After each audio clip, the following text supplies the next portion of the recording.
દોસ્તો આજના વિડીયોમાં આપણે વાત કરવા જઈ રહ્યા છીએ કે પૂનમ ભાભી અચાનક તેમનો મોબાઈલ કેમ ફોડી દીધો। દોસ્તો મોબાઈલની તો શું હાલત થઈ તમે જોઈ શકશો આ વિડીયોમાં। અને એવું તો તેમને શું થયું, અચાનક શું તેમને ગુસ્સો આવ્યો, કયા કારણથી મોબાઈલ તૂટી ગયો દોસ્તો।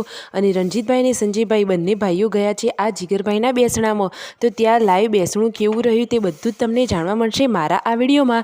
મારી ચેનલ ઉપર નવા હોય તો ચેનલને સબસ્ક્રાઈબ કરવાનું ભૂલતા નહીં। Like share and subscribe my channel full video in Thakor family blog channel. તો ચાલો दोस्तों वीडियो की शुरुआत करिए। दोस्तों आजना वीडियो में तो जोरदार मजा आवानी छे कि दोस्तों आज आपणे बधी बात जाणवा मळशे कि पूनम भाभी अचानक फोन केम तोड़ी नाख्यो। हमणांथी ठाकोर फेमिलीना घरे मोबाइल तूटी जवानी प्रॉब्लम बहु ज बनी रही छे। आवुं केम बनी रही छे एनुं शुं कारण दोस्तों, अने पूनम भाभी जोड़े कयो मोबाइल हतो, शुं तमने कोईने खबर छे आईफोन हतो कि बीजो कोई एंड्रॉइड मोबाइल हतो? जेने खबर होय फटोफट कमेंट करो, जोईए केटला लोकोने खबर छे कि आपणा वाला पूनम भाभी जोड़े कयो मोबाइल हतो। दोस्तों जुओ ए बधा तो आज फाइनली काजलबेनना घरे बेसवा जवाना छे अने बेसी अने पछी सवारे निकળી जवाना छे घरे आववा माटे। मितांश तो जुओ केवो रमी रह्यो छे, बधा ज नाना बाळकोमां सौथी नानो छे मितांश। जुओ संजयभाई ने बधा लोको गांधीनगरना घरमां रही रह्या छे। दोस्तों आ रह्यो पूनम भाभीनो मोबाइल, अरे तेमनी तो डिस्प्ले ज जती रही, तमे आ विडियोमां जोई शको छो। जुओ तूटी गयो ने तेमनो मोबाइल। अरे दोस्तों आ गोदड़ा उपर पड्यो हतो ने अचानक तेओ लेवा गया तो नीचे पड़ी गयो, दबाणमां આવ્યો એટલે મોબાઈલ તૂટી ગયો।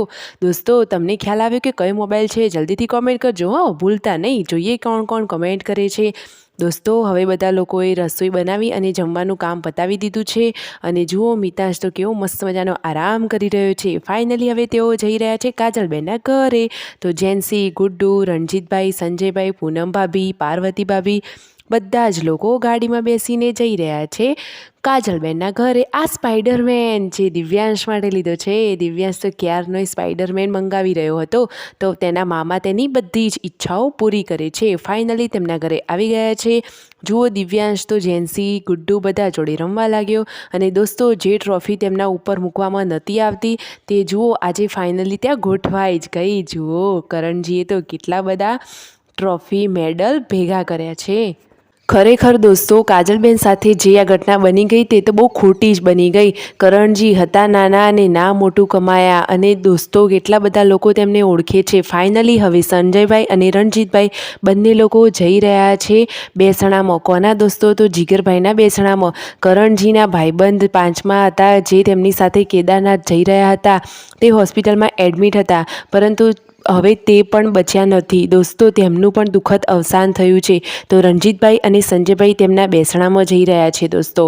અને જુઓ ઘરે જમવાનું રેડી થઈ ગયું છે, હવે બધા લોકો જમવા બેસી ગયા છે દોસ્તો।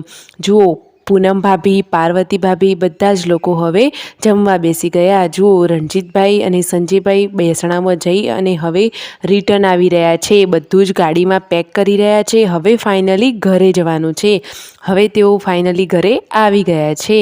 અને દોસ્તો ઘરે ઘણા દિવસ પછી તેઓ આવ્યા એટલે ઘરના લોકો પણ ખુશ થઈ ગયા। સંજયભાઈ તેમના પિતા માટે લાવ્યા હતા ડોક્યુમેન્ટની ફાઇલ। દિવ્યાંશ તો જુઓ આવતા વખત દાદી જોડે રમવા લાગ્યો, ગુડ્ડુ તો કરવા લાગી છે હોમવર્ક અને શિલ્પા ભાભી પિયરથી આવી ગયા છે અને તે રસોઈનું કામ કરી રહ્યા છે। અને દોસ્તો જુઓ ફાઇનલી સંજયભાઈ અને તેમના મમ્મી બધા જ લોકો જમવા માટે બેસી ગયા છે અને જમતા જમતા વાતો કરી રહ્યા છે કે તેમના ત્યાં ઓગામાં ઘણું બધું પાણી આવ્યું હતું અને દોસ્તો એક ટ્રેક્ટર તો જોરદાર ફસાઈ ગયું। શું તે ટ્રેક્ટરના જે ભાઈ હતા તે પણ પાણીમાં ડૂબ્યા હતા? શું તેઓ બચ્યા કે નહીં તેનો વિડીયો પણ આપણી ચેનલ ઉપર ફટોફટ આવશે, તો તમે પણ જોવાનું ભૂલતા નહીં। Like share and subscribe my channel.